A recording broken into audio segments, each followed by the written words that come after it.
primeira epístola de João, primeira carta, conforme escreveu João. Hoje não teremos salinha e vamos também terminar o culto um pouco mais cedo. Temos um compromisso na sede. Eu queria que vocês nos compreendessem, mas domingo a salinha está de volta.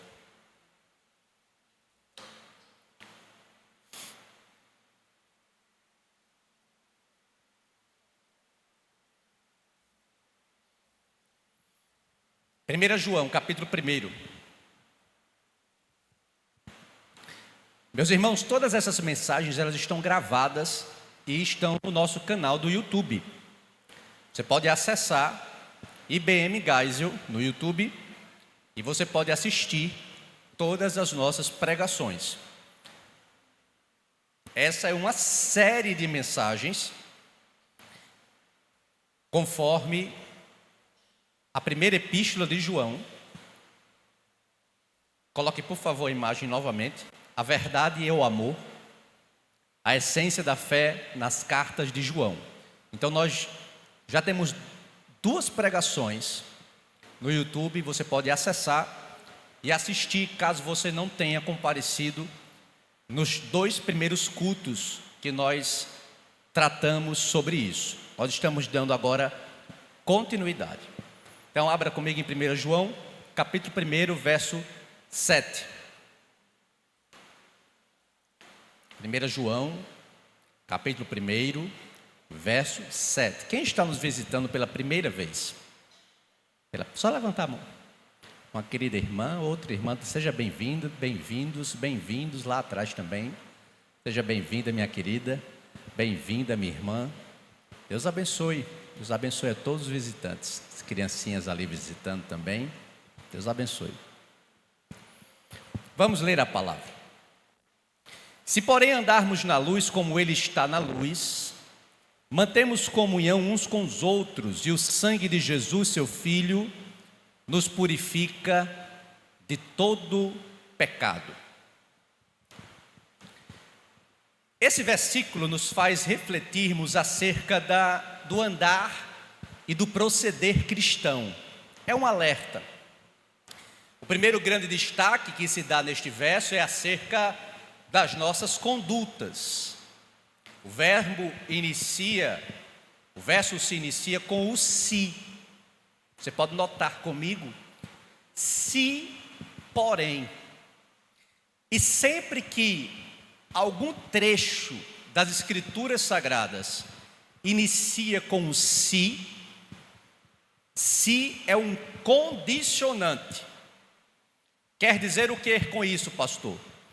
Que se eu fizer algo, se eu andar de tal forma, se, aqui está dizendo o quê? Se eu andar na luz, é um condicionante.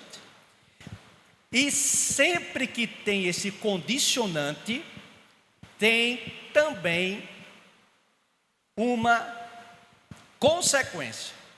Sempre tem uma consequência. Aqui o condicionante é se porém andarmos na luz como Ele está na luz. O que é que vai acontecer, pastor? Olha a consequência. Mantemos a comunhão uns com os outros, essa é a consequência. E o sangue de Jesus, seu Filho, nos purifica de todo o pecado. Diga amém? Então ele é um condicionante. Então logo prevemos que irá acontecer alguma coisa se fizermos algo. Então aqui o fazer cristão se vincula diretamente a andar na luz. Perceba isso. Característica específica e muito clara em toda a Escritura do Novo Testamento, daquele que nasceu de novo. Então, quem nasceu de novo, de fato, agora, já não vive mais em treva. Agora, você que nasceu de novo, você vive na luz. Quantos vivem na luz aqui? Nós vivemos na luz. Então, nesse sentido, andar Andando na verdade, em primeiro lugar, coexiste aqui no campo espiritual o quê? A comunhão. João está dizendo o seguinte: olha, se você andar na luz, como ele na luz está, você está em comunhão. E comunhão é algo tão importante, porque comunhão quer dizer que você está introjetado dentro da verdade. Você não está fora da verdade. Todos que andam em comunhão uns com os outros e com Deus, quer dizer que você anda na verdade, você nasceu de novo. Então, onde as trevas estão, e eis aqui o perigo, porque as trevas trabalham, o reino da luz trabalha, mas as trevas também trabalham. E onde as trevas trabalham, elas buscam macular as ações dos cristãos. Para quê? Para que você não tenha comunhão com Deus. Então, a grande verdade é que andar na luz é andar na verdade. E andar na verdade é não escondermos daquele que prescruta tudo, daquele que sabe tudo, a sua característica de ser um Deus onisciente, sabedor de todas as coisas. E é por isso que nós não podemos nos esconder dele, porque ele já sabe de tudo. Todavia ele deseja que você confesse os seus pecados a ele, e não o esconda dele. Então, se precisar pedir perdão a algum irmão, veja, para não quebrar a comunhão, primeiro nós temos a relação filho e pai, não é? Filho e pai, nós precisamos andar na luz, e andar na luz significa também confessar os nossos pecados ao Pai. Mas se você pecou também contra o seu irmão, peça perdão, faça isso, não guarde isso por mais tempo, se dirija ao seu irmão e perceba, a gente atende muita gente na semana, e muitas das pessoas que nós atendemos na semana são pessoas adoecidas, e muitas delas adoecidas em virtude de não perdoar, não conseguir perdoar, não ter a capacidade. Obviamente que a capacidade quem nos dá é Deus, mas elas não têm a capacidade, porque elas não estão firmadas na verdade, porque quem está firmado na verdade, o Espírito Santo capacita você para perdoar. O Espírito Santo trabalha de uma forma, porque o Espírito Santo não quer apenas que você seja livre, ele quer que você tenha comunhão com o Pai, e comunhão com o seu próximo, com o seu irmão. E para essas pessoas, o mais engraçado é que elas não percebem, mas quem está doente é quem agrediu ou é o agressor? Aliás, é o agressor ou é quem foi agredido? Quando você recebe essas, quem é que está doente? Quando não perdoa, quem foi agredido. Você entende? O agressor, muitas vezes, pediu perdão já, e pediu sinceramente, se arrependeu e pediu perdão, está livre. Mas o agredido não consegue perdoar o outro. Está o quê? Preso, está doente.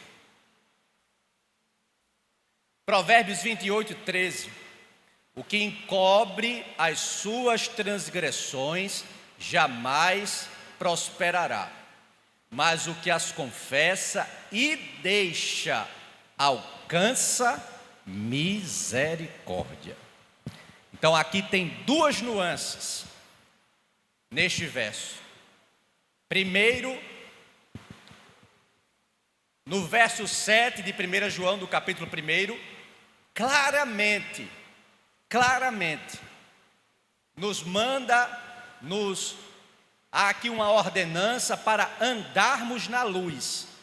E andar na luz é uma evidência daqueles que são nascidos de novo.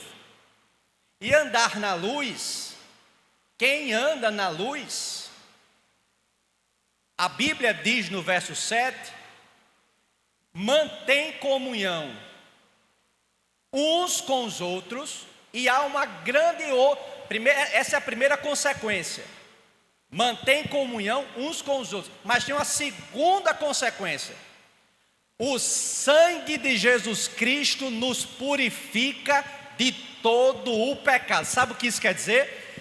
É gente que anda com vestes limpas. As vestes estão brancas, porque o sangue de Jesus cobriu as vestes, limpou você dos pecados. Então você precisa entender que manter comunhão é também uma ação de não encobrir os seus pecados, as suas transgressões. Porque quem esconde os seus pecados não prospera. Mas olha que resultado maravilhoso para aquele que confessa. Provérbios 28, 13. Os que confessa e deixa. Porque tem gente que está se revolvendo no pecado. O pecado que caiu na segunda-feira entra num ciclo. É como o ciclo do livro de Juízes. O povo pecava, Deus punia, o povo se arrependia, Deus vinha com misericórdia, o povo pecava de novo. Era um ciclo. Você entende? E nós não podemos viver em ciclos de pecado. Não somos imunes ao pecado. Nós pecamos no pensamento, pecamos no falar, pecamos julgando o outro irmão sem nem conhecer. A gente peca, irmão, de várias formas. E de várias... o pecado ele é multifacetado. E não tem pecadinho e pecadão. Tem um pecadinho e um pecadão. Existem consequências diferenciadas. Tem pecado que você comete que a consequência é muito grande, não é? Então as consequências são diferenciadas. Agora, pecado é pecado.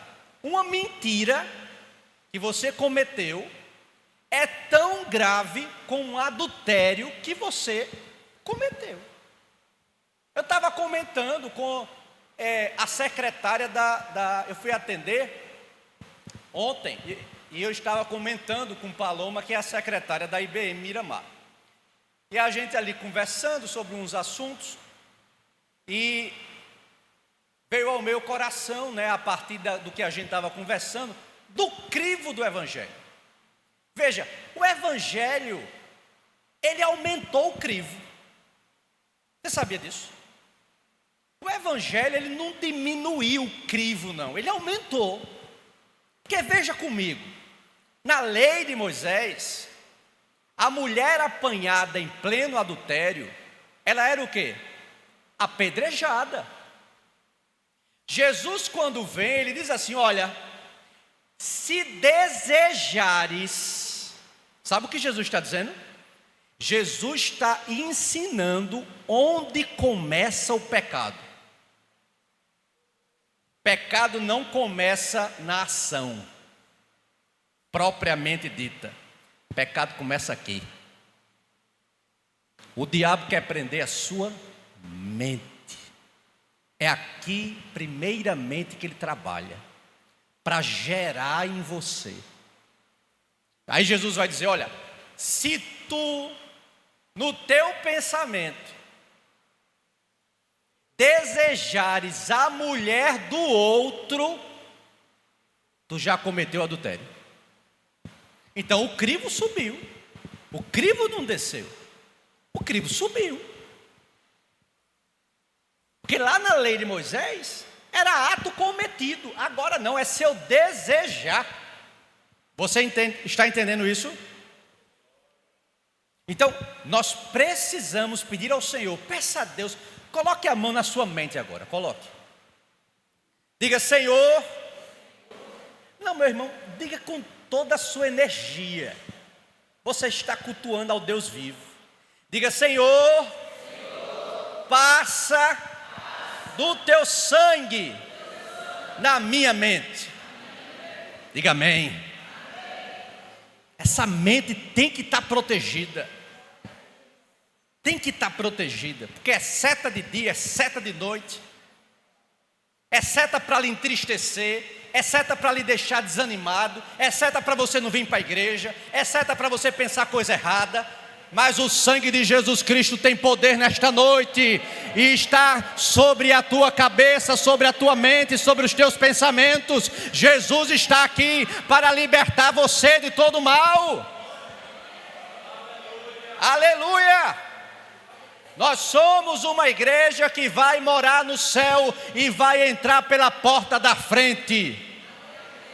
Ninguém aqui vai pular muro e nem vai pular janela. Nós vamos entrar pela porta do Cordeiro de Deus, lavados e remidos pelo sangue de Jesus Cristo. Aleluia! Glória a Deus. O sangue de Jesus nos purifica de todo o pecado. Isso é uma promessa. E nós temos um advogado justo e fiel. O verbo grego karkarizem significa purificar. 1 João capítulo 2 verso 1, que nós ainda vamos adentrar, mas que eu queria citar. Filhinhos meus, estas coisas vos escrevo para que não pequeis. Se todavia alguém pecar, temos advogado junto ao Pai, Jesus Cristo, o justo. Jesus é aquele que nos purifica de todo o pecado, sendo advogado fiel e justo. Ou seja, o sacrifício de Cristo foi eficaz para perdoar todo o pecado. O sacrifício vicário de Cristo nos purifica de todo o pecado. Então o que Deus fez? Deus, por meio do seu Filho, Ele removeu o pecado e a culpa do pecado. Para quê? Para que nós pudéssemos, por meio do sacrifício de Jesus agora, ter comunhão com Deus Pai. Você tem comunhão com Deus Pai, por causa do sangue de Jesus Cristo. O sangue de Jesus, ele é poderoso para limpar, para purificar. O sangue de Jesus tem poder. Não há terapia humana, não há rito religioso, não há nada, boas obras, nada. Eu pequei, agora eu vou aqui tentar fazer uma lista de várias boas obras para eu produzir, para Jesus me perdoar. Não funciona assim. Por isso que a gente não pode dizer que a gente é bom. A gente não é bom coisa nenhuma. A gente é miserável. A gente é miserável. A gente é falível. Agora, Deus é fiel. E Ele permanece fiel até na nossa infidelidade. Por que eu estou aqui hoje, Senhor? porque as misericórdias do Senhor já se renovaram pela manhã na tua vida.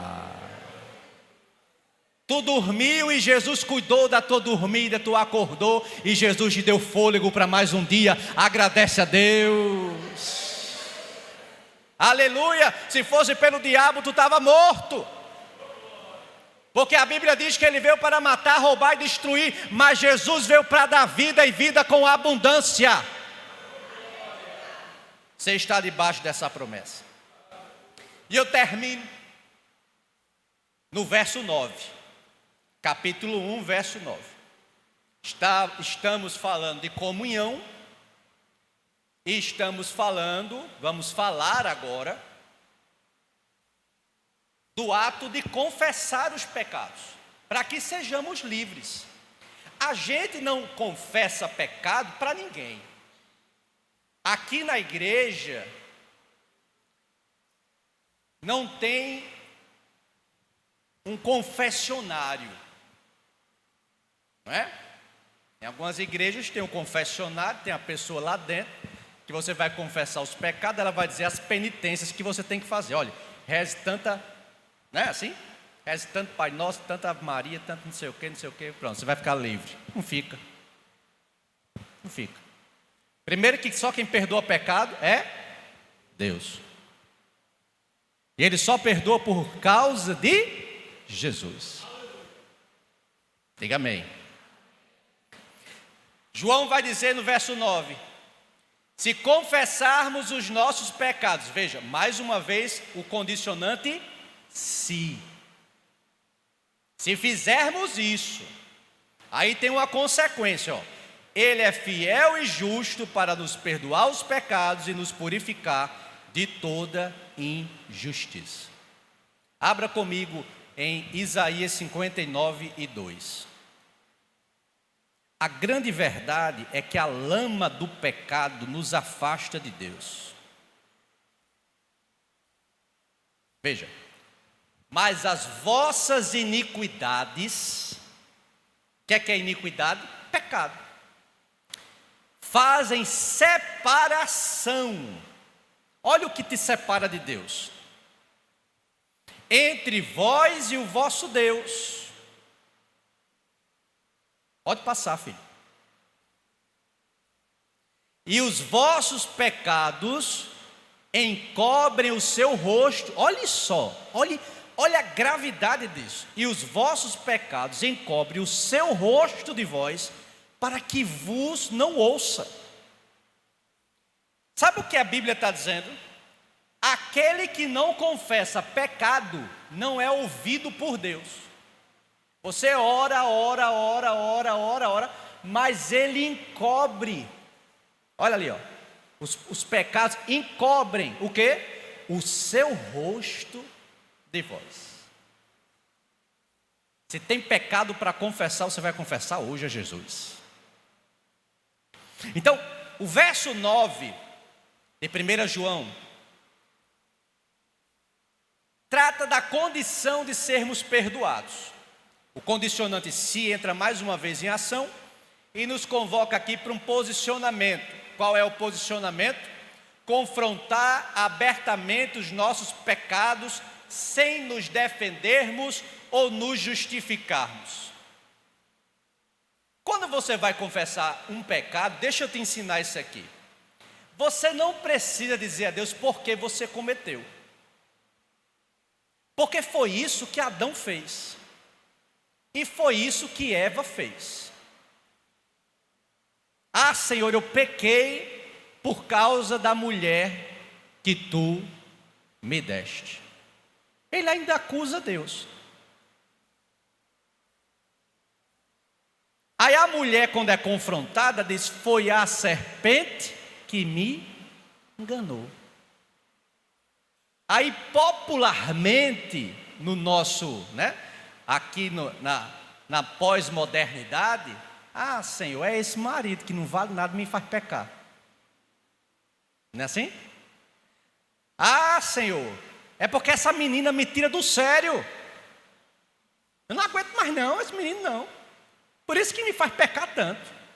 Não, é porque você é carnal mesmo. Eu e você, muitas vezes, somos carnais. Entende? Essa é a igreja que eu sempre repito aqui, de imperfeitos, servindo a um Deus perfeito. Todo dia a gente está passivo ao erro. Todo dia.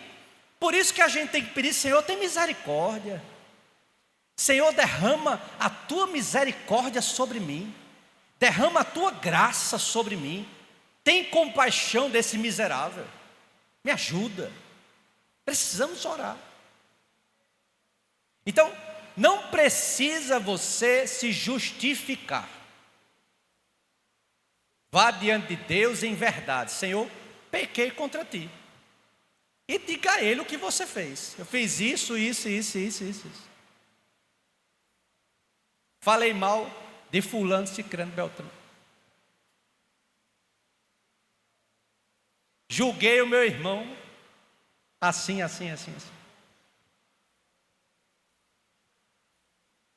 Só faltei esganar o meu patrão hoje de tarde. Me perdoe, Senhor. Tu me deu minha mulher, mas quase que eu arranco a cabeça dela hoje. Não é? Nós precisamos dizer, porque Deus é um Deus de relacionamento. Então nós precisamos conversar com Ele. Ele quer conversar com você.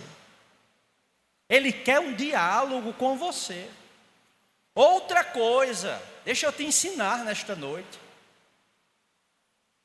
Não se justifique, confessa: pequei mesmo, estou arrependido. Quero o teu perdão. Pronto. E me ajude a não pecar mais. Qual que Jesus disse para a mulher adúltera? Vai e não peques mais. Então o perdão é dado. Mas é necessário uma vigilância de nossa parte para não cometer novamente o pecado. Então, estamos na época da graça, pastor. Sim, é da graça, não é da desgraça. Não brinque com a graça. Aleluia. Não brinque com a graça. A graça de Deus é coisa séria. Outro ensino sobre confessar pecado: não confesse pecado com medo do inferno. Tem gente que confessa os pecados morrendo de medo do inferno. Confesse os pecados porque você ama a Deus. E você sabe que é certo fazer isso. Faça isso. Confesse os seus pecados a Deus também, não com medo de ser descoberto. Primeiro que ninguém tem que descobrir você. Quem tem que descobrir você é Deus. Deus. Diga amém.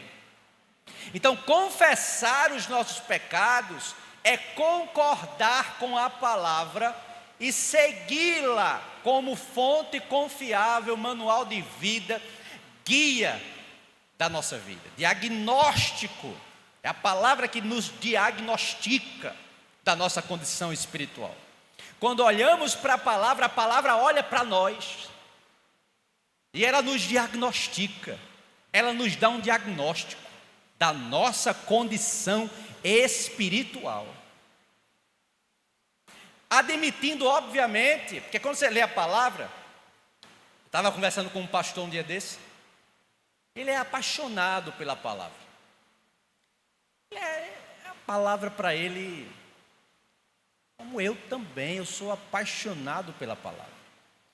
E ele dizendo: pastor, quanto mais a gente lê, mais a gente quer se converter. É isso que a palavra faz. Porque a palavra, ela traz luz na escuridão. A palavra, ela te confronta para trazer à tona a verdade. É isso que a palavra faz. Ela é uma fonte inesgotável. não para nos provocar a sermos perfeitos, não seremos, só no corpo glorificado, mas para assumirmos as nossas culpas e erros perante o Senhor dos Exércitos. Então não precisa mascarar, pecado é pecado, não mascara pecado. Tem gente que vai orar, diz assim: ah, Senhor, eu fui maltratado por fulano,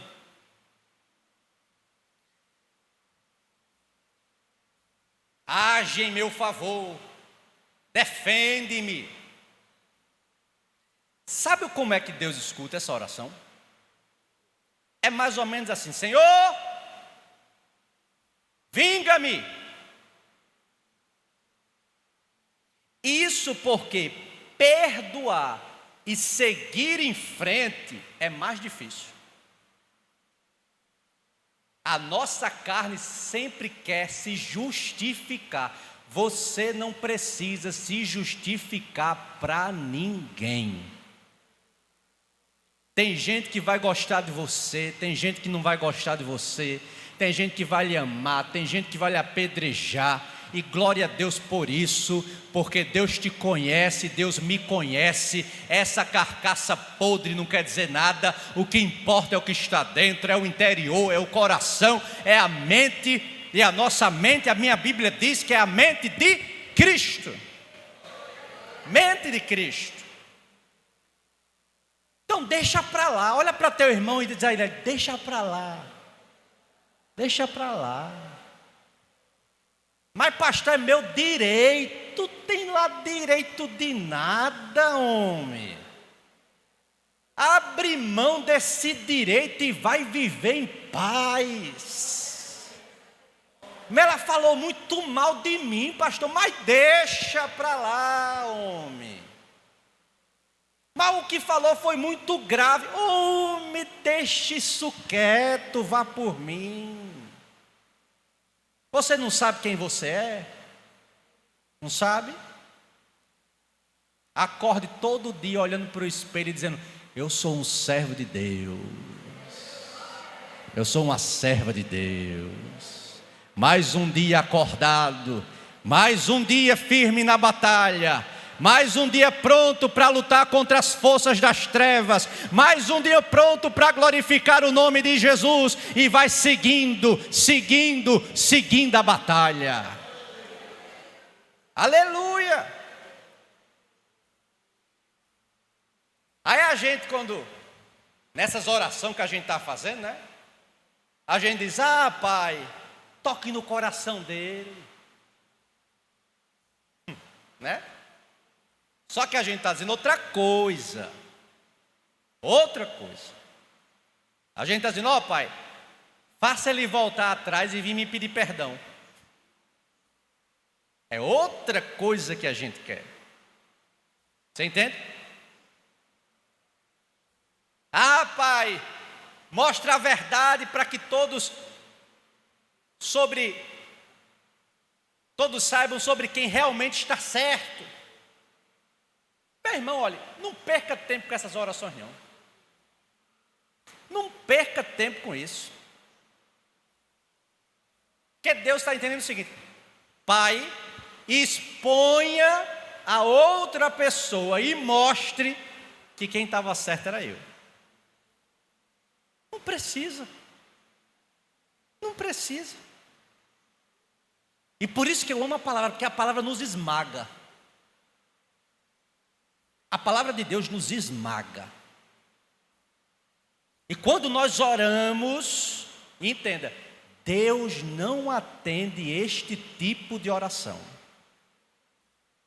Deus não atende. Tiago 4:3.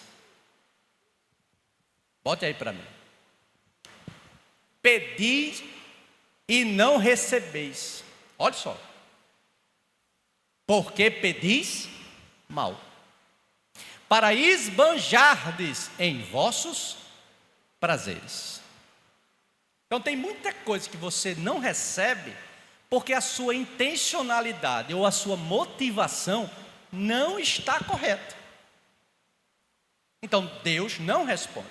John Stott, ele vai dizer o seguinte: o que se requer não é, voltando agora para a confissão de pecados, o que se requer não é uma confissão geral dos pecados, mas uma confissão particular dos pecados.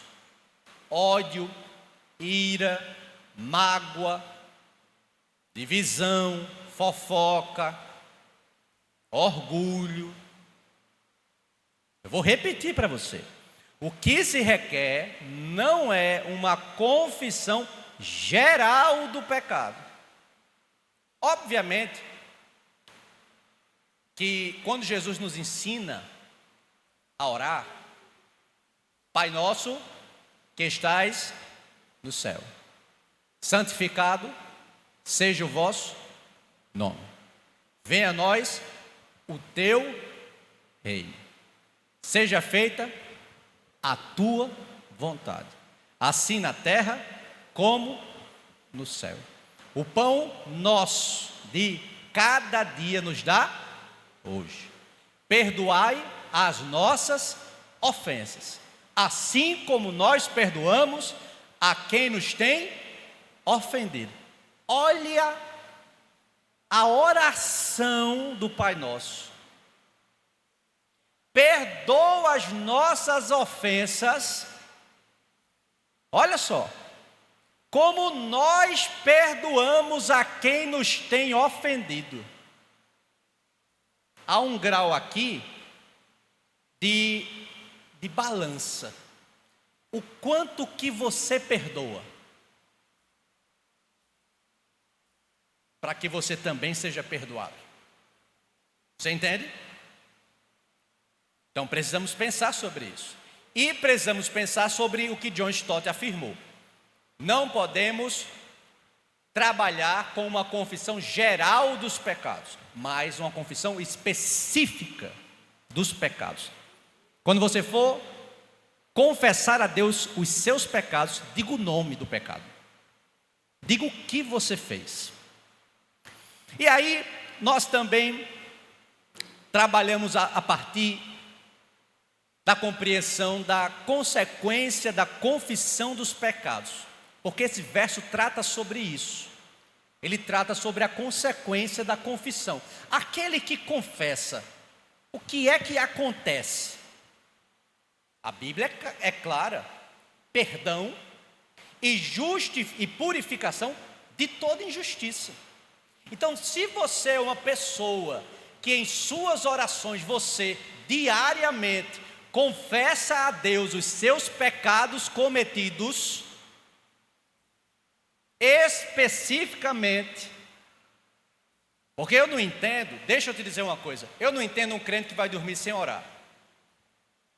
Eu não sei se você entende, mas eu não consigo entender. Você pode estar exausto, exaurido, você tem que tirar um tempo. Você precisa agradecer pelo dia. Você precisa analisar esse dia, para que você durma em paz. Não deixa o sol aparecer. Confessa antes. Até porque a gente tem memória curta, né? A gente faz hoje, amanhã já esqueceu o que fez. Não é assim ou não? Então é melhor ir dormir e antes de dormir, confessar, orar. Então, como Deus nos ama, Deus não quer que nós escondamos o pecado. Ele quer que nós verbalizemos o pecado a Ele. E Ele é fiel e justo para garantir a nossa segurança. Deus perdoa a todos que confessam os seus pecados. Jeremias 31.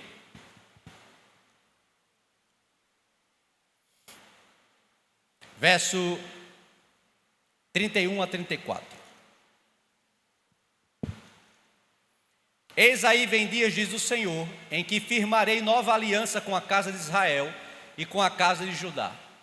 Não conforme a aliança que fiz com seus pais no dia em que os tomei pela mão para os tirar da terra do Egito, porquanto eles anularam a minha aliança, não obstante eu os haver desposado, diz o Senhor.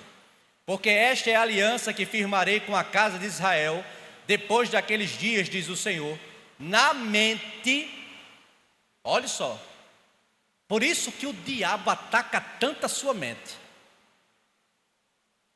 porque há uma promessa acerca da nova aliança, em que Deus usou o profeta Jeremias para dizer: na mente lhes imprimirei as minhas leis, também no coração lhes inscreverei, eu serei o seu Deus, e eles serão o meu povo. Não ensinará jamais cada um ao seu próximo, nem cada um ao seu irmão, dizendo: conhece ao Senhor, porque todos me conhecerão, desde o menor até o maior, diz o Senhor. Aí aqui vem a promessa: pois perdoarei as suas iniquidades. Aqui é fantástico. E dos seus pecados jamais me lembrarei. É noite de Deus colocar os teus pecados no fundo do mar do esquecimento. Diga amém. E eu encerro no verso 10. Se dissermos que não temos cometido pecado, fazemo-lo mentiroso, e a sua palavra não está em nós. Então, João encerra esse bloco. Na próxima quarta-feira a gente vai para o capítulo 2, mas João encerra esse bloco do capítulo 1 com uma outra advertência. Perceba a progressão do apóstolo. No verso 8, quem nega o pecado engana a si mesmo. Agora no verso 10, quem insiste em negar o pecado faz do próprio Deus um mentiroso, porque rejeita o testemunho da sua palavra acerca da condição humana. Então, não existe maturidade espiritual sem quebrantamento. Deus requer de nós quebrantamento.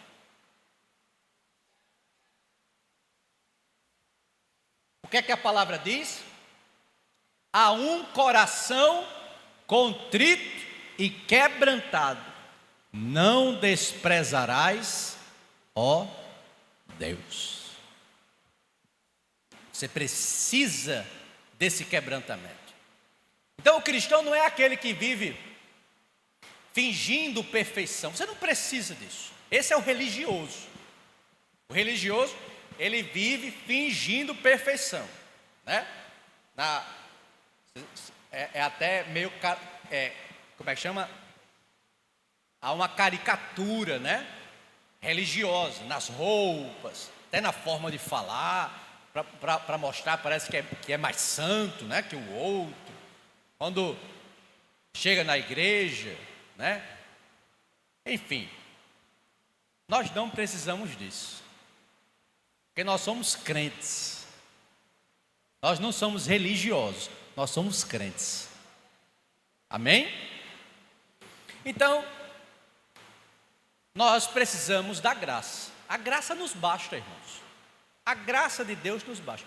Quanto mais próximos estamos do Senhor, menos justificamos nossos pecados e mais dependemos da sua misericórdia.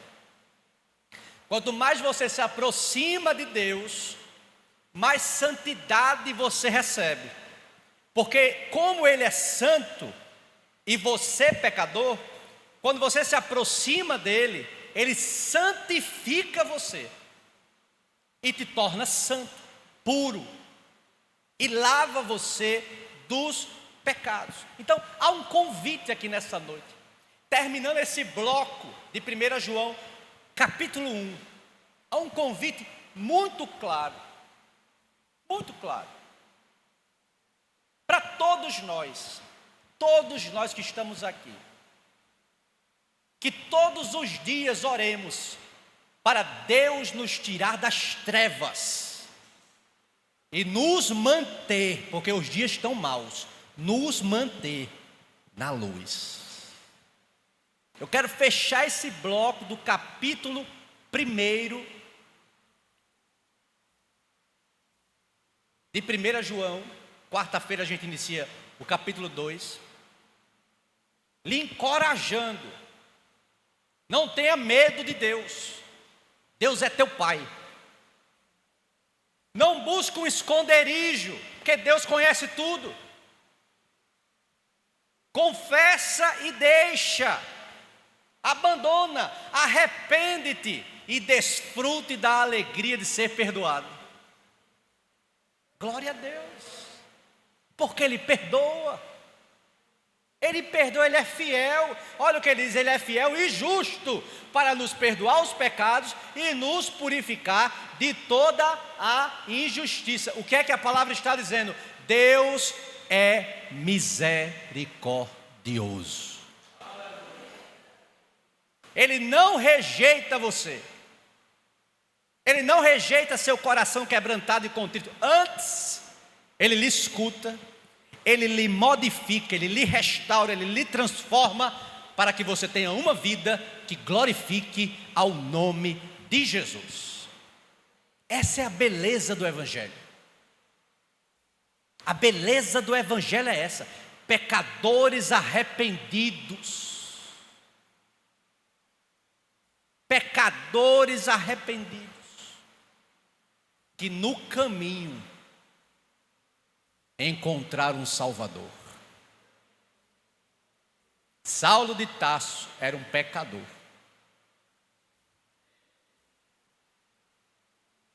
que no caminho para Damasco encontrou Jesus. Repita comigo: aonde abundou o pecado, superabundou a graça. Amém? Que Deus te abençoe, em nome de Jesus.